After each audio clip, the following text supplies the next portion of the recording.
There are some people who spend so much of their life tending the emotional weather of everyone else around them that they no longer know what their own inner climate feels like. People who learned very early how to read a room before they learned how to read themselves,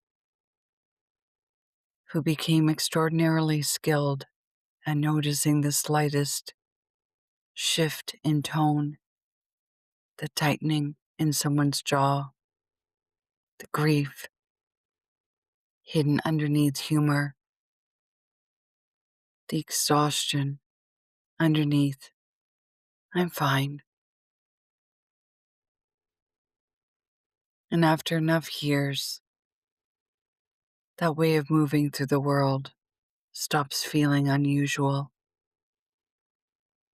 It simply becomes survival.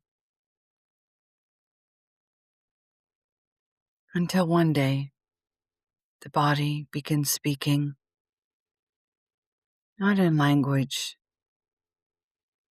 in sensation,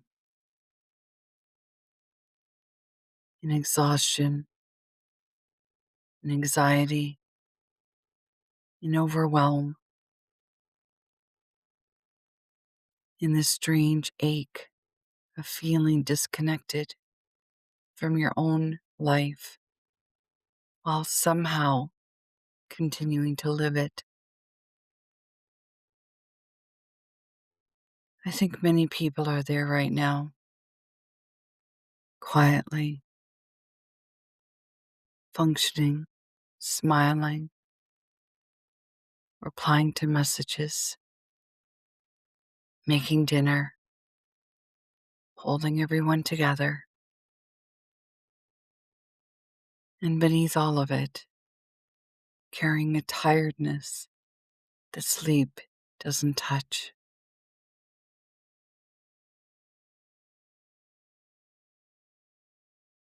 Welcome to For the Ones Who Feel Everything. I'm Tracey Roberts. And before anything else, thank you for being here. Truly, I know how much discernment sensitive people carry now.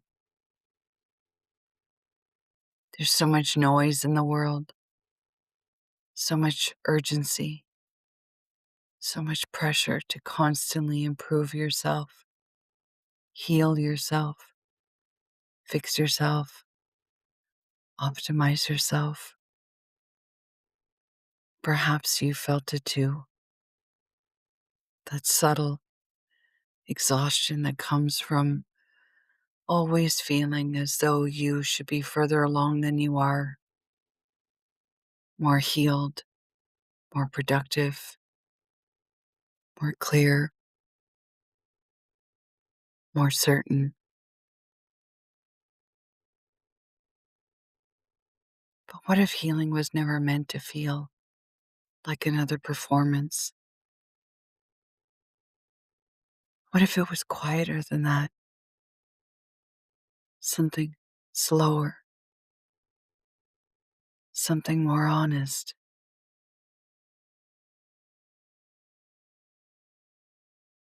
I don't want this space to feel like another voice speaking over your own inner knowing. I want it to feel like a place where your nervous system can finally unclench a little, a place where we can tell the truth about what it means to feel deeply in a world that often rewards disconnection, not from above one another, but beside one another, human to human.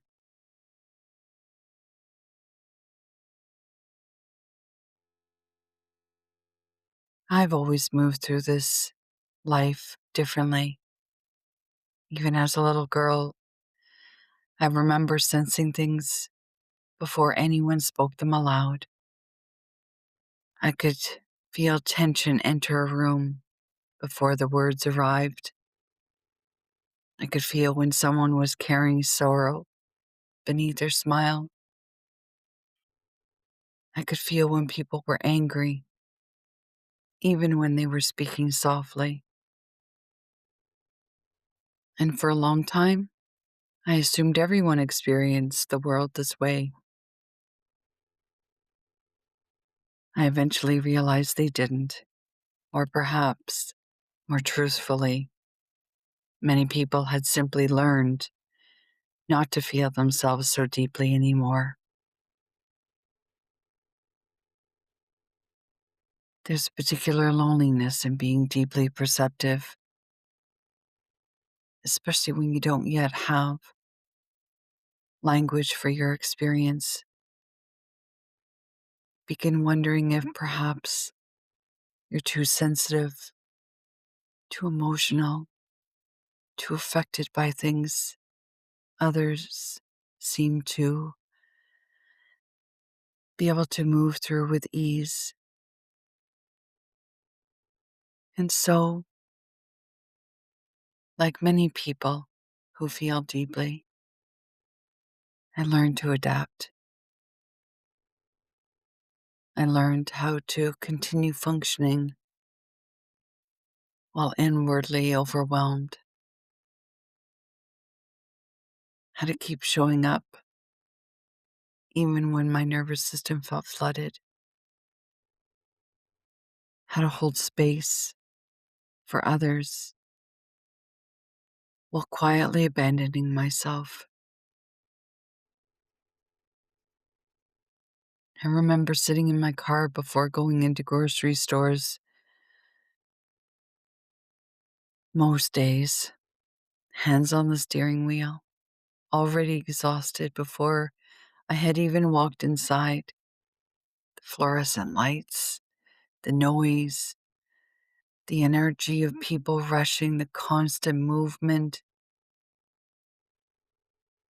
It felt like my whole body was trying to process 100 conversations at once. But on the outside, I looked perfectly normal. That is the part many people never see.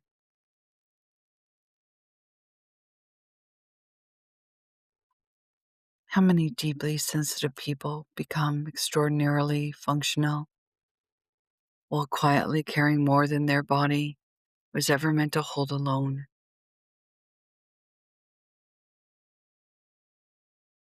And then there were the deeper seasons,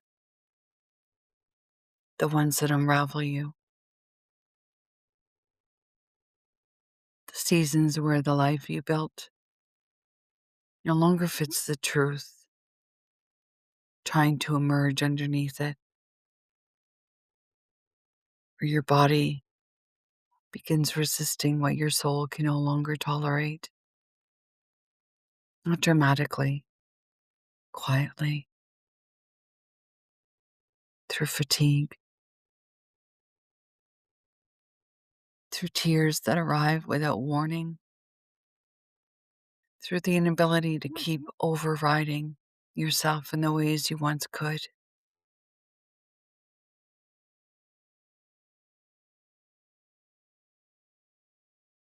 I think there comes a moment in many lives where survival stops feeling sustainable and something softer, truer, begins asking to be heard.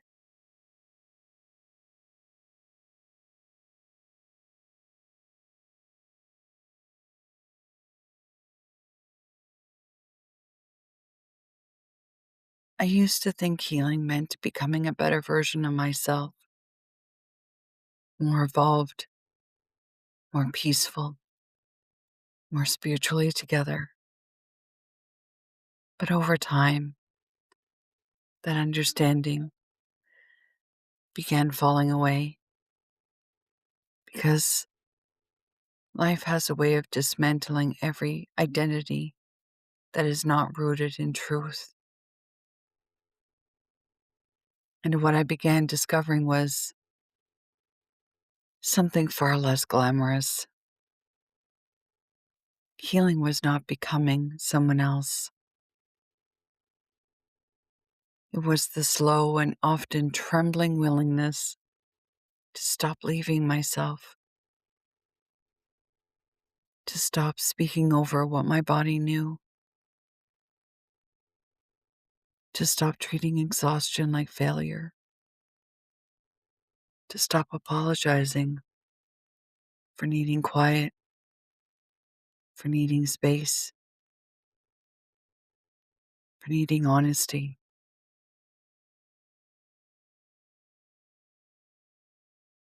Some people have become so accustomed to surviving themselves that they no longer recognize the feeling of their own inner yes. And so much of this journey, at least for me, has been about learning how to hear that yes again. Not the mind's performance, not the conditioned self, not the part trying to earn belonging, but the quieter voice underneath all of that, the one that speaks through the body,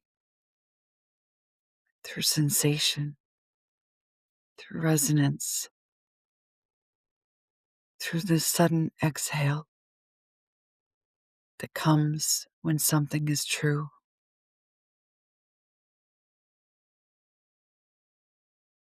And I think this is why I feel so called to the work I do now. Not because I've mastered being human, but because I know what it feels like to appear strong while inwardly, utterly exhausted. I know what it feels like to carry tenderness in a world that often mistakes that for weakness. And I know what it feels like to slowly, very slowly, begin returning home to yourself, not all at once, not in some dramatic spiritual awakening, but moment by moment, choice by choice, breath by breath.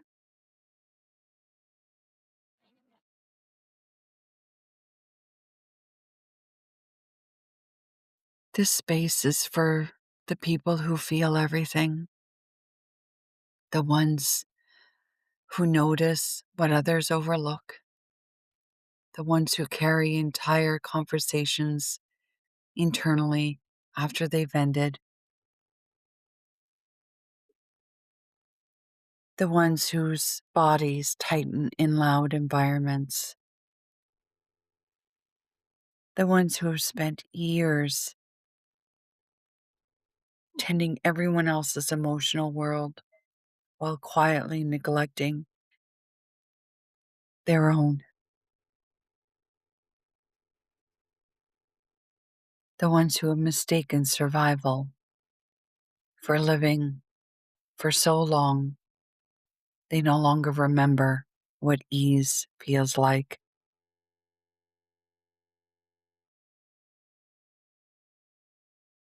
It is for the people who are tired in a way rest alone doesn't fix. Not laziness, not weakness, a deeper exhaustion, the kind that comes from years of hypervigilance, masking, caretaking, performing, capability, suppressing truth, overriding instinct, and perhaps what aches the most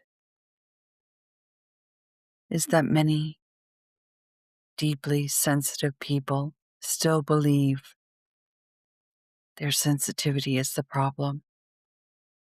but I don't believe that. I think it's a form of intelligence this world has forgotten how to honor. Your body isn't trying to betray you. Your body may actually be trying to return you to a rhythm that is actually sustainable for your soul. And there's a profound difference between those two things.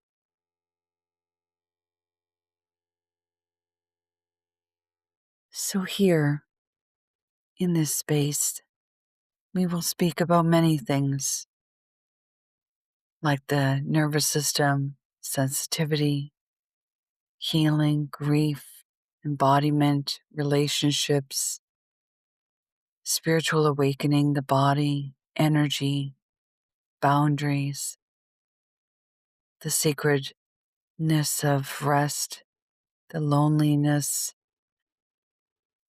of transformation, the strange tenderness of becoming more honest. Some episodes will feel practical, some contemplative. Some may feel almost like sitting together in silence. And some, if I'm honest, may feel less like teachings and more like transmissions arriving in real time. But more than anything, I hope this space helps you remember that you don't need to become harder in order to survive this world. You don't need to disconnect from yourself in order to belong. And perhaps the deepest healing is not found in becoming more extraordinary, but becoming fully present inside your ordinary human life again.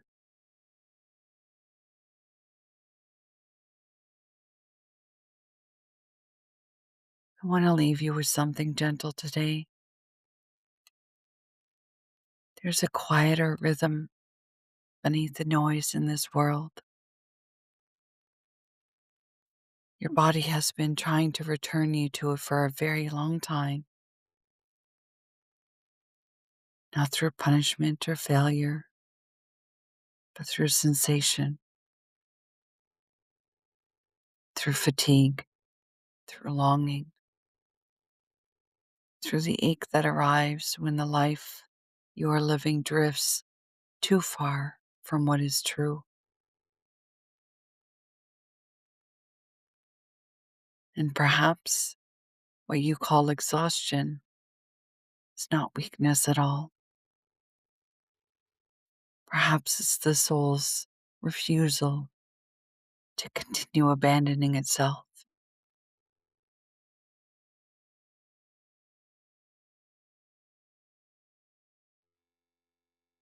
So if you spent years believing you were too emotional, too sensitive, too affected by life, please hear me. Your tenderness is not the mistake. The world simply taught you to mistrust one of the most intelligent parts of yourself. But that wisdom is still there, beneath the noise, beneath the conditioning, beneath the urgency, waiting patiently for your return.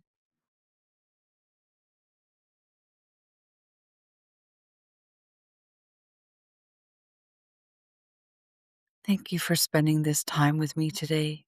It means more than you know. If something within this conversation resonated, you can find me at traceyroberts.ca. That's TRACEYROBERTS.ca. And if someone quietly came to mind while listening, perhaps share this with them. Because there are many people carrying invisible worlds inside them right now. And sometimes All a person needs is the feeling that somebody else finally understands the landscape they have been walking through alone. Until next time, move gently. Let yourself breathe a little slower and listen closely.